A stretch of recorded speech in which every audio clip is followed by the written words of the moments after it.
little bit about Aaron. So he's a creative postgraduate of the arts. He is now an accredited coach, a lover of culture and history, and he moved to the capital 10 years ago. Did you realise it was 10 years ago? 10 years ago, in 2006, and has been dreaming ever since. What he's been doing with those dreams, well, we are yet to find out. So his talk is called A Dream Deferred. Everyone give it up for Aaron Lambert.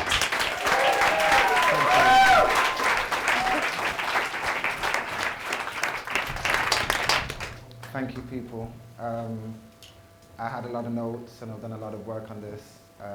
Wrote paragraphs, done little fake rehearsals with people, and I'm gonna kind of put that all to the side now.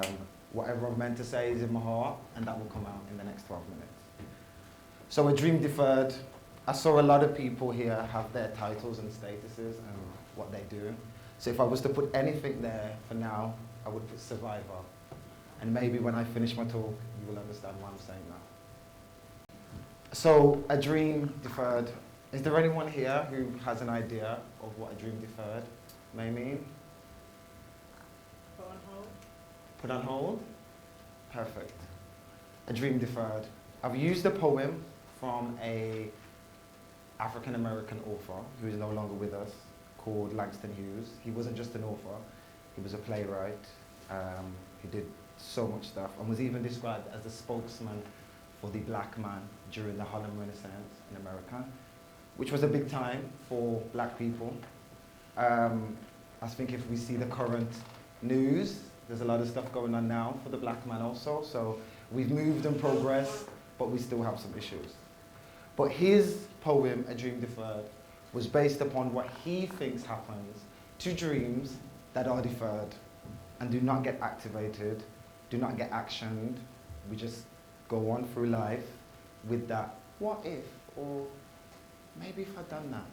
So, what happens to a dream deferred? Does it dry up like a raisin in the sun, or fester like a sore and then run? Does it stink like rotten meat, or crust and sugar over like a syrupy sweet? Maybe it just sags like a heavy load, or does it explode? Now, everyone will have different interpretations into what this poem is, and I've read hundreds and hundreds of papers on it. But I'm going to give my explanation and tying it in to my personal experience of all my bag of deferred dreams. Like, I have bags and bags of deferred dreams. And I've had to do something with that, because these are a list of the options and possibilities that can occur. Dry up like a raisin in the sun. You used to be a grape. You used to be full of goodness, but now you're just dry. What did you do with that raisin? You're gonna make a cake? Gonna eat it? Fester like a sore and then run. A wound, an open wound, needs attention. Does it stink like rotten meat? So you can imagine if you smell like rotten meat, who wants to be around you? You will leave a smell wherever you go. Or crust and sugar over, like a syrupy sweet. I think of scab. Or maybe it just sags like a heavy load. And I think that what Langston Hughes, when he wrote this poem, is he was around many individuals at that time who had not achieved dreams, who had many dreams deferred, whether it was their choice or whether the system or society at the time said no. And he was also referring to the American dream, which is so promoted in America, but there were so many citizens who were not allowed to live that American dream. Maybe it just sags like a heavy load. So then this becomes baggage, burden, and you have to do something with this. You've got to carry this load. Now, I believe acceptance is a big thing. When you accept things and you deal with things, maybe these options wouldn't happen. It wouldn't fester like a sore because you've applied some antiseptic, you've put a plaster on it, and it's started to heal now. So it's a scar, it's still there, it's still a record of what happened, but it no longer is affecting you. Or does it explode? And this is why I chose this poem, because I think this line here highlights where I am right now in my life, this moment, this point, standing here to you, speaking to this room. Explode can be negative or positive, depending on what you do. This is a choice. It can be a revolution, or it can be a mental breakdown. That is up to you. I am now at a point in my life where I can choose A or B. I've had a period up to this day here today of maybe 2 years now, spilling on. Could be more. I've got a few people here today who know me, so they will probably be more clear on that.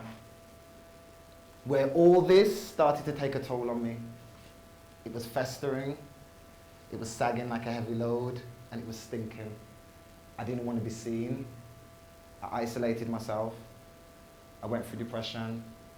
I had addictions. I was unhappy. I was sad, miserable. And all people tried to do is love me.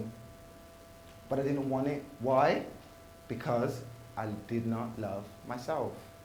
I didn't see myself as worthy as doing any of the dreams that I wanted to do. And there was many reasons. Things people had told me in my past, things I told myself in the past, things I believed. All lies, but I believed them, and I wrote a narrative for my story, and I believed it. And what I did is I created a construction for somebody who I thought I should be, to fit in, to blend. I dimmed my light, and I put my dreams on the shelf just to be a normal citizen. But you see, what happened is I traded in my comfort, and I became uncomfortable. And we all know what happens when you're uncomfortable. I wasn't walking in my truth. I wasn't being the real me. But there was a price to pay for that. And then you see people from your past who remember the real you, who saw snippets of the real you in the past, and they remind you of the real you. But because of where you're at, you just don't want to hear it. So I don't feel comfortable standing here today telling you people how to do something, give you 5 steps, tell you a book to read. No. I don't know your journeys. Everyone in here has to do what they've got to do, and how they're going to do it is how you're going to do it. It's all choice. But choice is a privilege. To have choice is a privilege, because as we know, there are many people in this world who do not have choice. I just want you to know, from sharing my experience, that there's a price to pay for not being the real you. There is a price to pay. And if you're willing to pay that price, pay the price, do your thing, and I'm not here to judge. But I'm realizing now that I have to sit down with myself, which I've already done, and have a discussion and realize, what is it that I want from my life? What dreams did I have? What dreams do I need to put to bed? What dreams do I need to let go? What dreams do I need to remix and edit and format? Because the dreams are a combination of all my experiences, all my pains, all my pleasures, the change that I would like to see in the world. I'm still asking those questions. I didn't want to come here and lie and give you no big fancy speech of this is what I'm going to do and I'm going to start it that day, and we always do that. I've become humble. Even though I'm public speaking right now, I'm usually trying to shut up, because I've spoke so much, made so many, I'm going to do this, I'm going to do this, I'm going to try this, that when you talk now, you don't even believe yourself. I have to tell myself that I'm worthy. The same way how we can write or identify what's great in other people but not ourselves is because we don't see other people the way we see ourselves. When I done that 2-minute stare with Linda, I didn't see her flaws. I didn't see her past. I didn't see her insecurities. So I was able to see her for who she was, and I believe that she deserves the best. I don't have to know her story to know that. She's just a fellow human, and that's what you deserve. So why don't I feel that for myself? Because you believe that you're not worthy. This is a journey with myself, and today I stand here having come through so much and having to go through so much again. But the difference is my mindset. My birthday was in May. I won't say my age. And it kind of woke me up. Every birthday wakes you up. But it kind of made me realize, like, we're here now. One day we're not going to be here. And it's as simple as that. Everything else is what we put in around thoughts, culture, tradition, beliefs. But one day we are not going to be here. So while we are here, we might as well try and do the most that we can. Because the biggest regret of elderly people, when you speak to older people, is, I didn't do what I wanted to do. I didn't love the person I wanted to love. I didn't try that thing I wanted to try. And we have to wake up with ourselves. We have to go to sleep with ourselves. No one else has to. Not even your partner, not even your children. You have to put yourself to sleep. And if you want to tell yourself some little lies every night, like everything's okay, that's cool for you. But as you get older, the voice gets louder. It's harder to just keep on pushing. Your baggage gets larger, and it's a toll. But I'm not going to stand here with my woes and say life is bad, because as I said, I have choice. And 95% of the stuff I've been through has been self-inflicted. I will stand here and take full responsibility for all of the failures that I've gone through. Commitments that I never followed through on. But I'm here today, as I said, with a chance and an opportunity to explode in a negative or positive way, to use all the past years and turn it into something, substance, and use it. I've been to the dark side, I've seen how it is, and now I can recognize individuals from that side. As someone said, we have to listen. Sometimes people are not saying, I'm sad, or I'm not feeling good. But if you listen and you go deep and connect, you can see it. So, I'm going to go about my way and try and explode in a negative way. Whatever you guys do is what you guys do. I'm not here to, as I said, I'm not here to tell you guys what to do. Just understand there's a price to pay for that. So I've run away from taking the spotlight. I didn't want to be on stage. I didn't want people to be looking at me, because once again, I didn't think I was worthy for that. But look how the universe has turned it. That Darren, who I've met on a few occasions, has always suggested this to me, but I don't want to do it, I don't want to do it. But yet, here I am today at this conference, speaking last, closing this amazing event, coming after these amazing speakers, feeling like, why should I even be chosen? You guys have companies, you've traveled, you've got your businesses, you've done that, but I'm just here. Like you guys, you have to start somewhere, and I can start. But I've got a plethora of experience, an array of experience. So, I'm going to wrap it up on this. Love saves me. A few people who I cut off and isolated didn't go nowhere because the love was real. A few of those people are here today. They know how I feel about them. But I just want to say thank you again, because for those 3 individuals, you are part of that huge group who, whether it was just a phone call, whether it was just come to visit me, or just a message, it was love. And that is why, or one of the reasons, why I'm still here today. So, I just got another thank you. Thank you, Darren. Thank you, Vanessa. And thank you, everyone, today, for listening to me.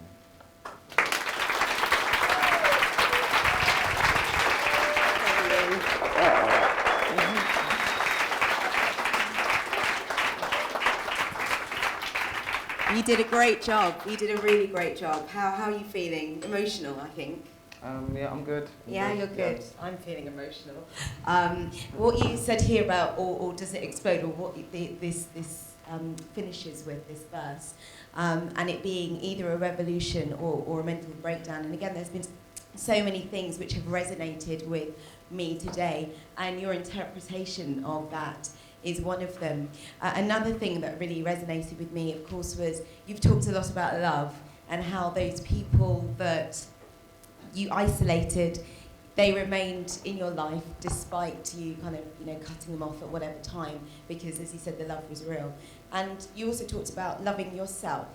Now, I know that you said you don't want to come here and lecture people on how they should run their own lives, but if someone is perhaps struggling with taking that step and learning to love themselves, how would you, in your experience, help them or advise them to go about learning to love themselves? I'm still on that journey myself, so I've still got further to go. But I would just like to say, what doesn't grow is dead. And it's based on self-worth, and everyone gets told a different story. Some people are told from young, when you're a child, that you're worthy, I love you, you understand love and you can express it, but we all don't have those beginnings. But we always have to remember that no individual out there in this room or outside this room is better than us, more deserving of us. We are all equal, and we have to always remember that, because I think sometimes we kind of do have a different view. We think that that person deserves more, or we're not worthy or whatever, but we need to remember that no one in here is above me or below me. We are on the same level. Great.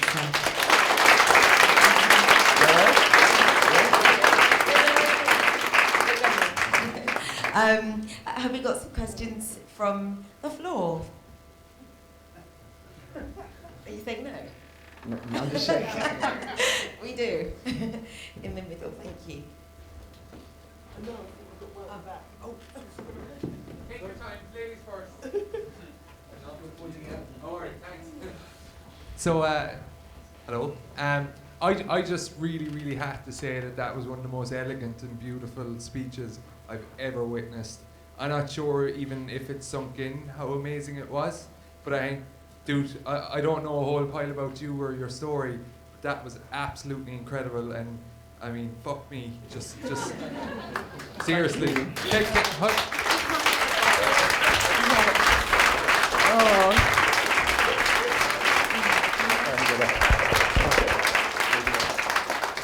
my gosh. I said no questions. I know. It's an observation. Hold it together. See what you're doing? You're making people... Okay, so there's I think a combination of what a brilliant day it is. It's actually coming out of people now, the emotions. You've just dropped a tear, and I've got one just resting in my eye here. Let's try and keep it together up here, Aaron. Okay. Was there another question for Aaron?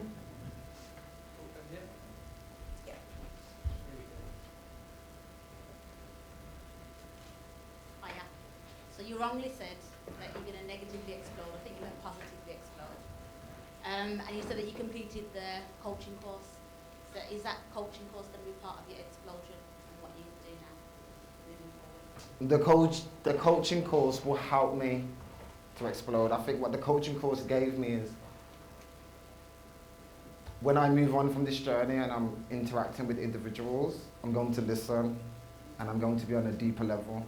And what we've just done in that connection there, so much times we're in this superficial, and we just talk and banter and pass the time, and no one's really asking any real questions. And I think with the coaching, it's taught me to listen, read, and shut up, and allow the person to get there. Because they know the answer. You're just assisting and supporting them to find it. So yeah.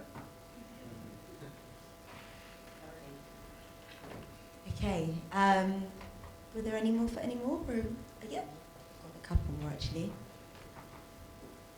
Aaron, it was really interesting that you chose a poem there, and I noticed the way you speak with a wonderful natural poetry in your voice. Do you ever actually do poetry readings?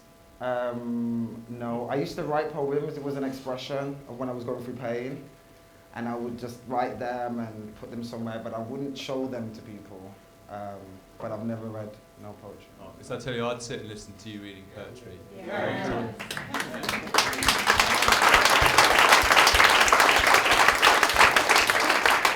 Okay, and then I think, yeah, Alex had a question. Yeah, great. So I already shared a couple of tears with you guys, And it's not a question, I just want to share with you a moment that marked my life, and it came from Aaron.